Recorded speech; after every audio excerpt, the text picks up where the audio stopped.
Hi guys, welcome to my channel. My name is Romina, and today This is my second time recording this video.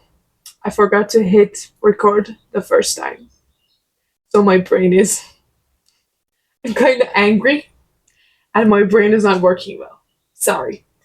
Today, we're here to talk about the books that I read in October. October was not a really good reading month for me because at the beginning of it, I started reading Alchemist so that I could make my video talking about it and telling the plot line of the story so that people that wanted to know what this book was about but did not want to support this book or thought that reading this book was supporting the original IP and it was harming the queer community didn't have to read the book and could just listen to me talk about it. I read the first part, talked about it in a video, and I got into such bad reading slump that I did not want to read anything. Not Alchemize and definitely not anything else. So it's all Alchemized fault. If you have watched my channel, you know that I made a TBR choosing video.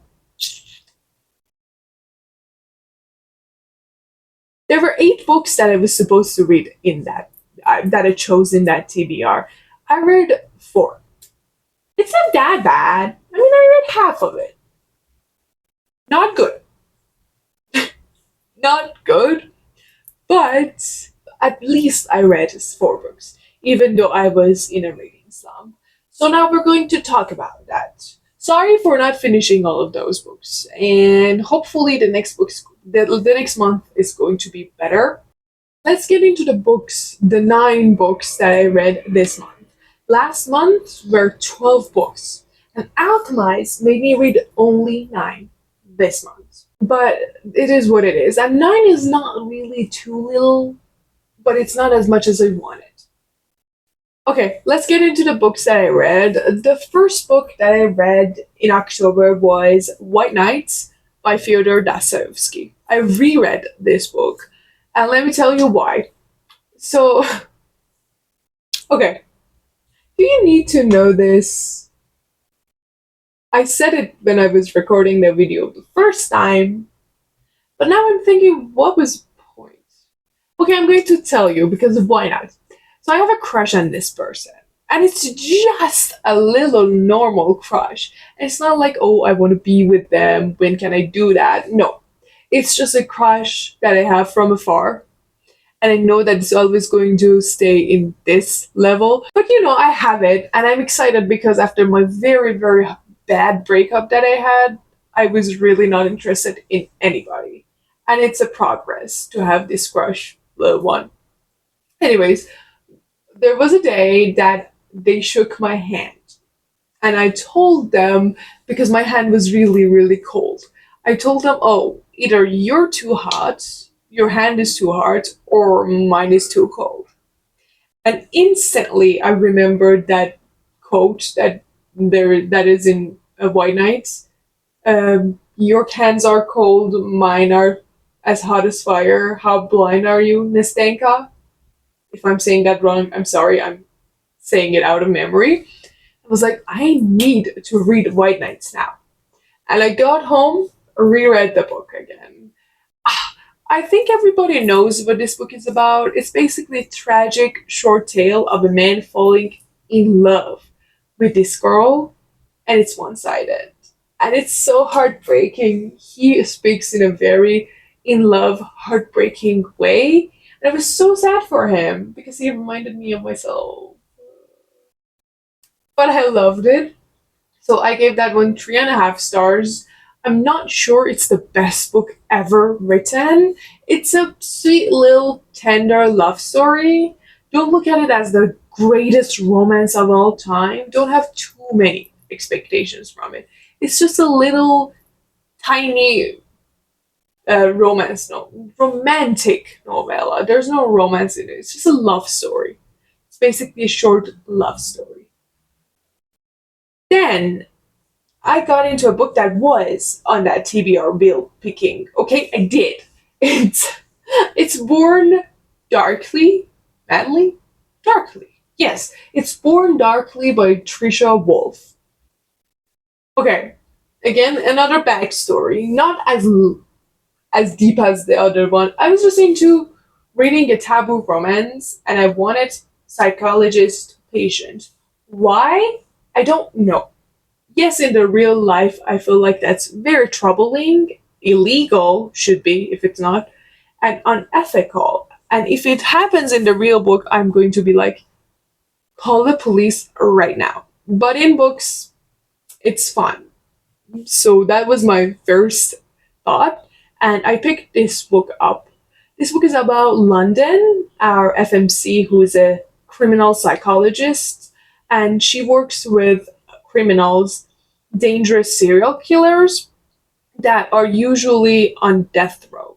So she has this rehabilitation program, or at least she works to prove that they can live in our society if we work with them, and they should not be on death row.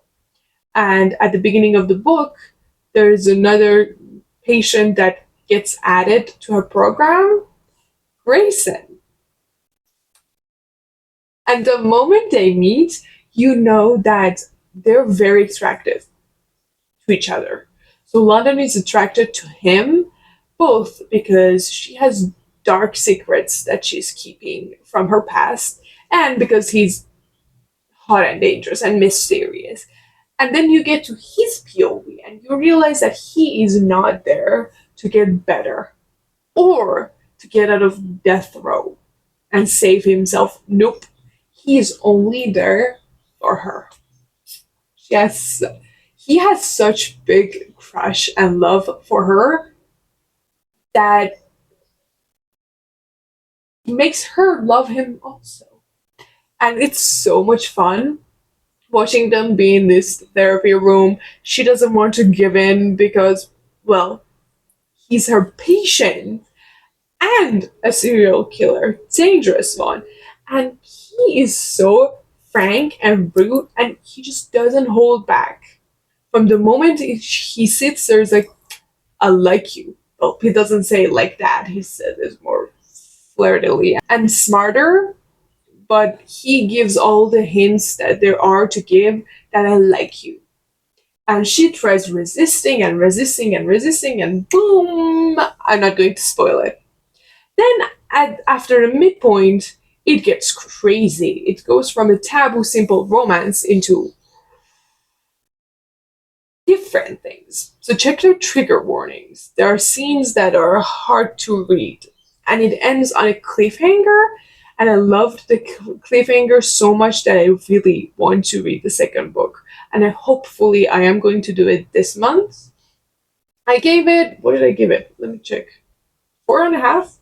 4. I gave it 4 stars. Then I got into another book that just came out, and it was one of my mostly anticipated books of this month. Twice by Mitch Albom, one of the books that were on that wheel again. I was expecting this book to be a mid but lovely romance, but it wasn't. So this book is about our main character, and he has this ability to go back in time. So when something happens to him and he doesn't like the results, he can say it twice, and he will go to the exact moment that he is thinking of. So he keeps journaling all the things that he does during the day, so that if he wants to go back, he knows the exact moment that he wants to go to. The only catch is that when he goes back and does something the second time, he can't go back ever again. So when he goes back, whatever the outcome is, no matter if it's better or worse, he has to just take it. And that's the reality that it's there. Oh, there is another loophole that he gets told very, very soon, is that if you go back in time and try to redo something, the person that loves you now will never love you again. So that love happens once. And if you go back in time, they will not love you the second time around. Okay, so you cannot mess up with love. You can mess up with anything, not love. And at the beginning of the book, we start the book at the point that he's older and he has been caught and arrested because they believe that he has cheated in a casino. Because there's no way somebody is that lucky, and there should have been a trick and a cheating, and that's why he has been kind of arrested. And while he's talking to the detective that is asking him, "How did you do it? Who helped you?" and stuff, he's like, "I have a notebook." And the notebook is something he has written to his boss. You don't get to know who that boss is until the end. And he's telling them the story of how he was a child and what happened that made him have this ability to go back in time. How many times has it done it? On what order? Why? So we get the story of his life with this detective reading this notebook and asking him questions. There's this girl that he loves, and the relationship between them is so beautiful, and we get to watch how hard he tries to make everything perfect for them, and the love that they have perfect in small amounts. But even though he tries hard, so hard, and again and again and again in the relationship, it still fractures. And it makes you so sad that these two people loved each other so much, and even though they had so many second chances, they still couldn't build the relationship that they deserved to have with each other. And the ending was one of the most beautiful, tender, loving endings that I have read to a love story. It wasn't a simple happily ever after. No. It was way more complicated. It was happier, but also sadder. And it was so lovely. It made me tear up. It was one of the best endings ever. So if you saw this book and you were like, no, I'm not interested, it doesn't look interesting enough, or I don't think it's going to be for me, give it a chance. Okay, give it a chance. The writing is really beautiful. The story is amazing. I read it in one setting. I loved every second of it. So don't just write it off. Give it a chance, okay? I gave it 5 stars, and I think I should read more of his books later on. Then, I don't know why, or I don't know what the thought process was, but I read Crying in H Mart by Michelle Zauner. This book has been on my TBR for such a long time. I don't know why I picked it up now, and it broke me. This is a memoir of her life and how she had to deal with her mom going through cancer and treatments. One of the most heartbreaking things I have ever read. I was shocked of how she was able to, first of all, live through that and that trauma and how heartbreaking it was. And second of all, how did she just sit down and write those scenes that vividly?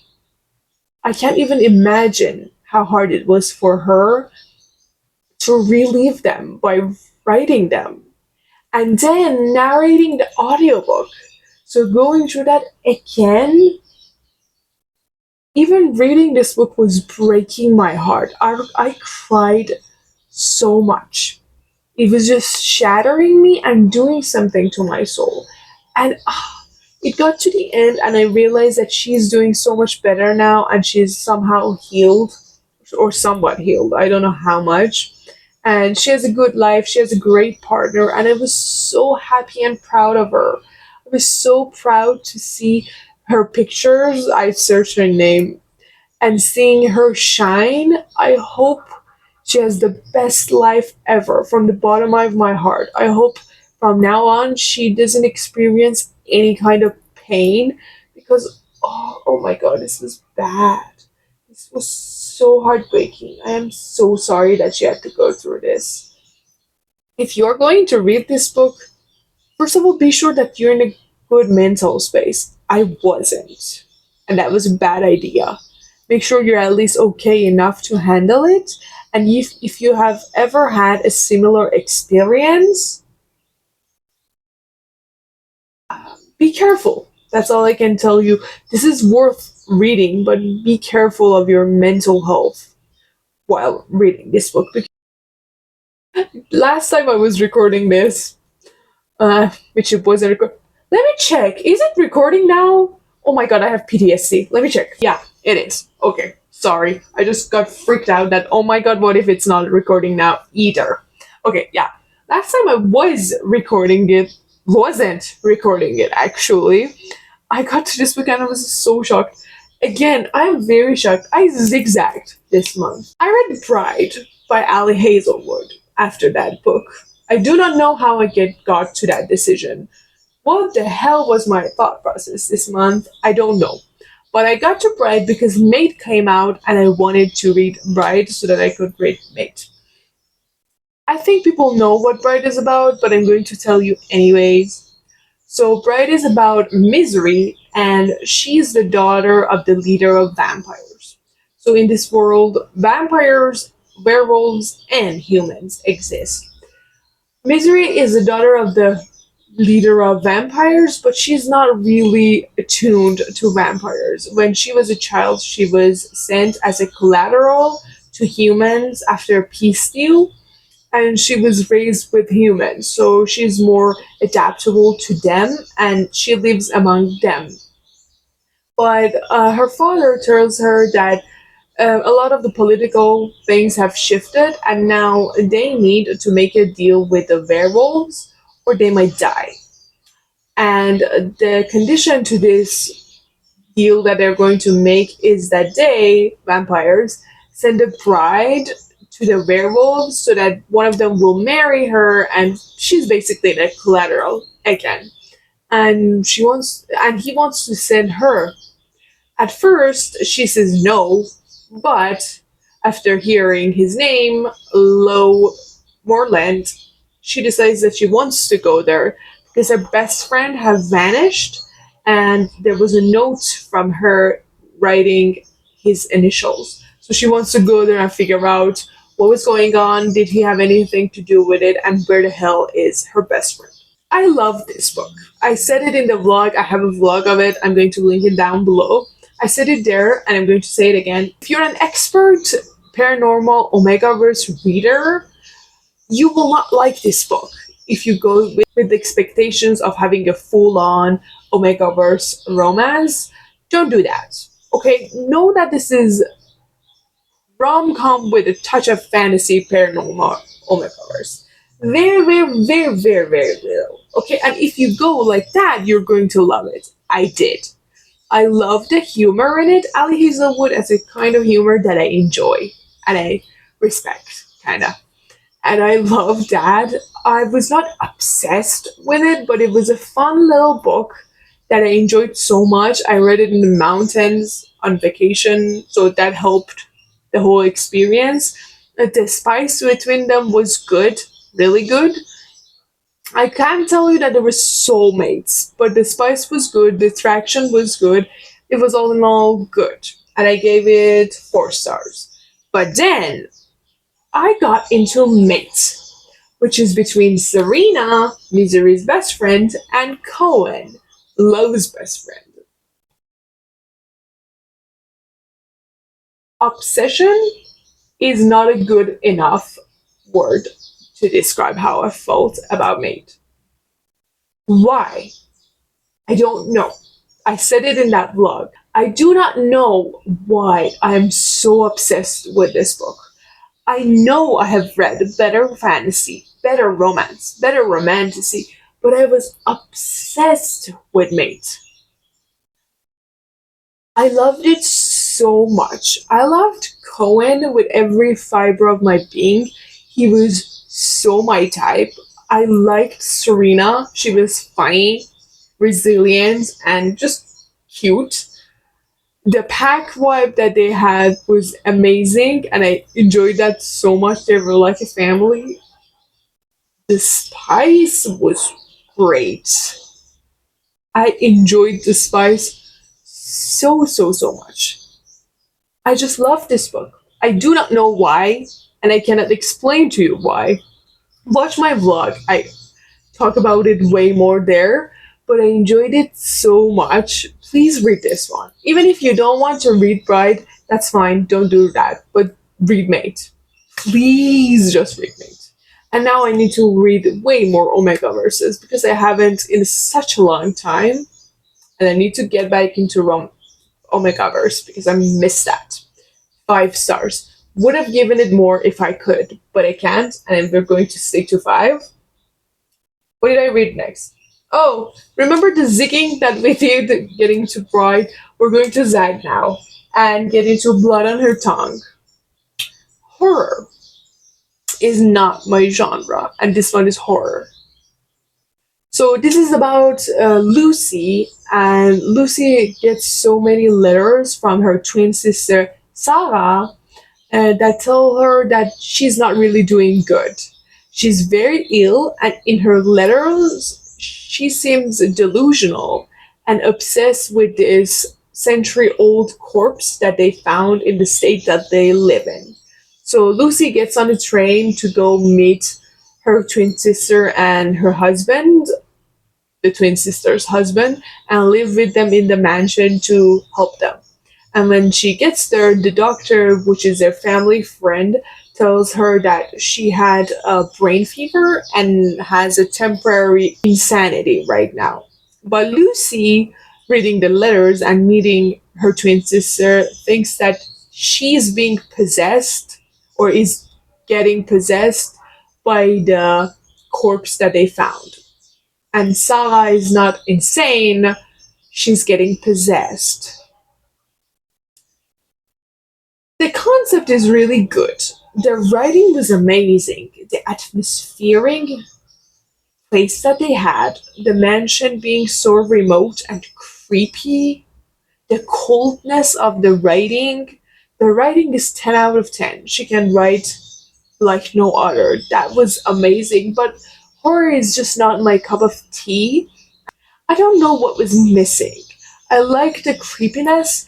I like the gore, even though it was too much at some points. But there was some elements that was missing for me to love it. It kind of reminded me of Hunting of Bly Manor, and I loved that series. So I don't know what was in that was missing here that made me not love it that much. Maybe it was the romance being missed. I don't know. I just know that I didn't love it. I enjoyed it, but not love. And I gave it 3 stars because of it. If you're a horror reader, you're probably going to love it way more than I did. So give it a chance. The writing is again amazing, and you may love it so much. What did I do next? Oh, the next 2 books that are the last books were on the TBR picking video that I made, and I read them because it was on there. The first one being A Girl Next Door by Rachel Meredith. Okay, this is sapphic romance. I thought it was mystery, but it's sapphic romance. And it's about our main character, MC. I thought the name was so weird because she wrote it MC. And I was like, that's what we call the main character. When we want to talk about it and not name them, we say the MC or the MMC, FMC. Why are you naming her MC? It was short for Michelle Celeste. Whatever, I think MC is a very weird name to give your MC. And she's a freelance journalist, and at the beginning of the book, her best friend Joe, who works for this big paper, asks her for a favor, and the favor is that she works on a piece about somebody that they knew from high school, Nora. Nora has written a bestseller suddenly that the content in it is the love story and romance between MC and herself. And the cover art is just them. Not really, it's the cartoon cover art, but it resembles them so much. But she has changed the names and she has written it under a pen name. And Joe wants her to write an expose on her because he's in a very tough spot in this company and paper and doesn't want to be fired. And MC, because she loves Joe so much, says yes, and goes back to town, the little town that they grew up in, to talk to Nora and get close to Nora so that she can write this piece on her and expose her identity. Let me tell you first that I gave this book 3 stars. And I don't do that when it comes to sapphic romances. I love sapphic romances so much and I respect them so much that I usually give them 4 or 5 stars. The reason I'm giving this one 3 is that so MC did so many stupid things that were wrong. She got close to Nora without telling her that she knew about the book or why she was there. She got close to Nora. They formed a relationship while she was keeping that. And it felt so wrong to me. I was like, she's trusting you and having feelings for you. Why are you not telling her the truth, even now?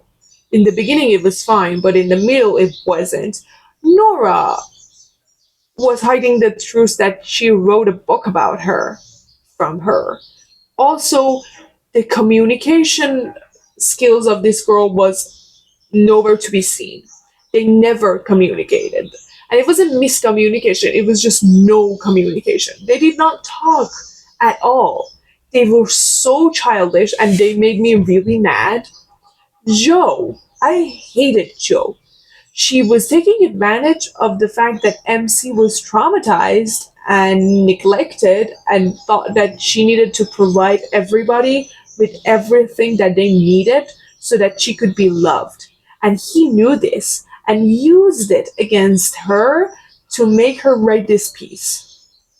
And it was so disgusting to me watching him manipulate her and be like, oh, but I will be fired. Why won't you do this one thing for me? I'm your best friend. Hated him.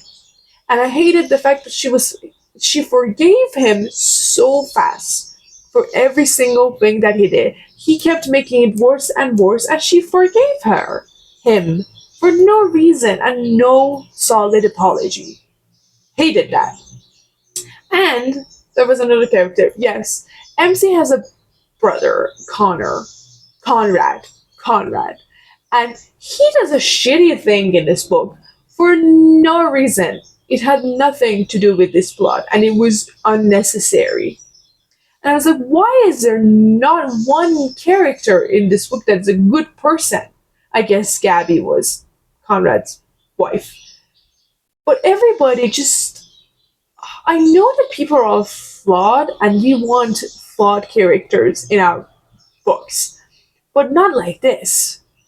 Not every single character in your book needs to be a bad person that doesn't get a real resolution. Conrad did, and MC kinda did, but not in a way that I wanted them to. And I think it was too many characters being too flawed, and I did not enjoy that. So that's why I gave it a 3.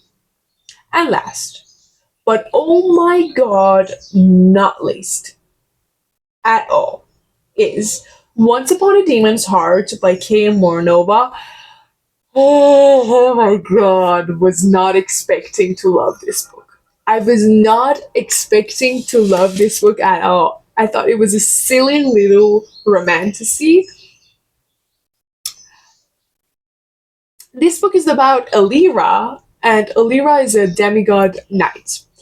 And the demigods have been at war with demons for a very long time. At the beginning of this book, Alira is stuck in this cursed loop that this demon knight, kills her. Then she wakes up 1 week before and lives through this week, gets killed again, and again, and again, and again. And after the 20th time that she goes through this, she decides that she wants to break this loop. And she offers herself up to marry one of the demons so that they can finally reach a peace deal. Like Bride, kind of. And there's a reason that she specifically is the one being offered, and you learn that in the book. I don't want to spoil that part of it. And the day that the demons come to collect her and take her to their territory, she realizes that the person that's going to marry her is the exact same knight that kept killing her again and again. And it goes from there. So, okay, I have so many things to say. First of all, I haven't read uh, an enemies to lovers like this for a very long time. These days, romanticists are just saying, okay, they're enemies to lovers, but you start reading the book and you're like, he's not your enemy. You're saying, oh, he hates me, he wants to kill me, he's my enemy. But no, he's not. He likes you, he cares about you, he's attracted to you, he wants to something else you, not kill you. And we don't have that enemy part at all. This book had that enemy part for so long. And even at the end, it doesn't end because it's the first book in a series. So at the end of the book, there are still kind of enemies.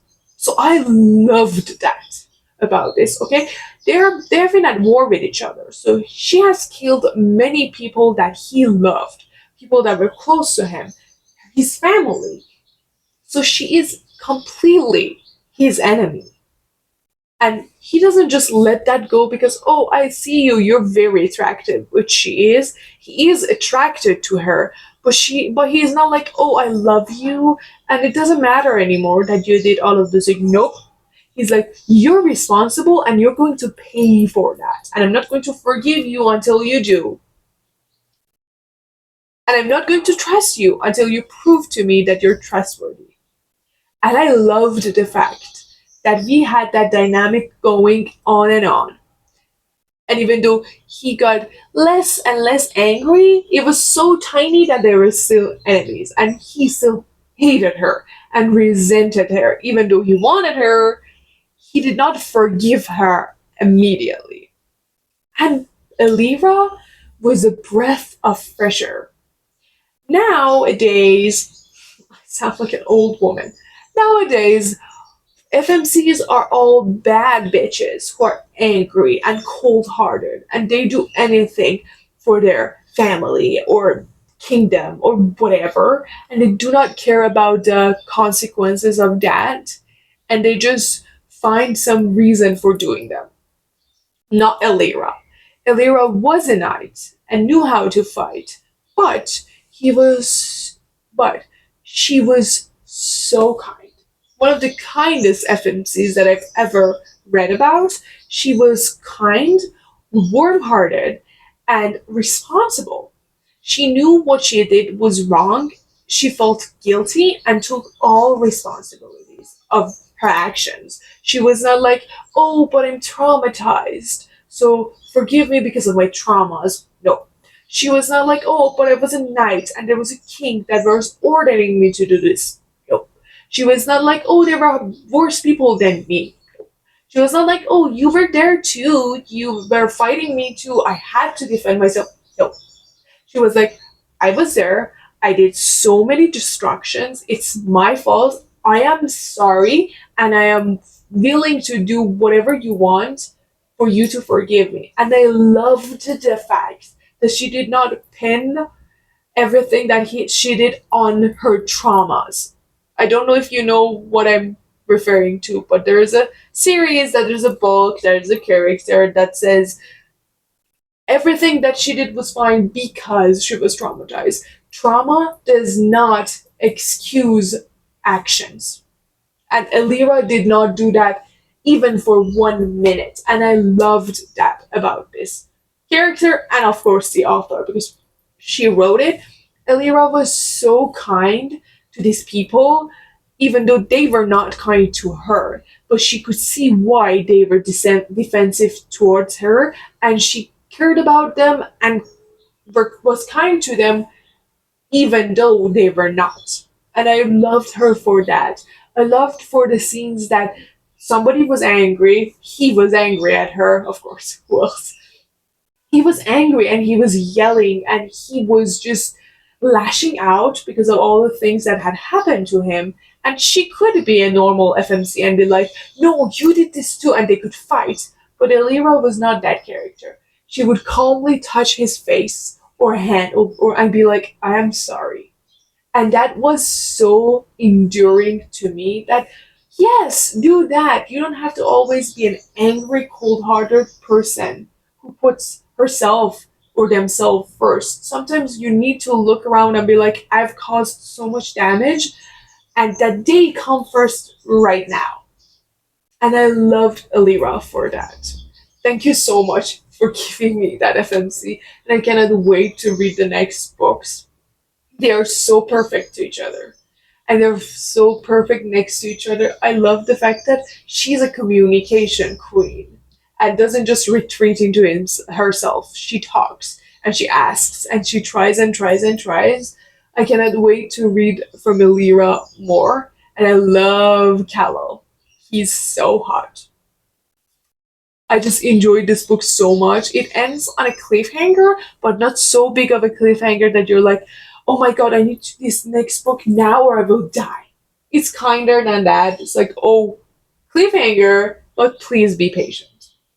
And I loved that about it. So 5 stars, of course.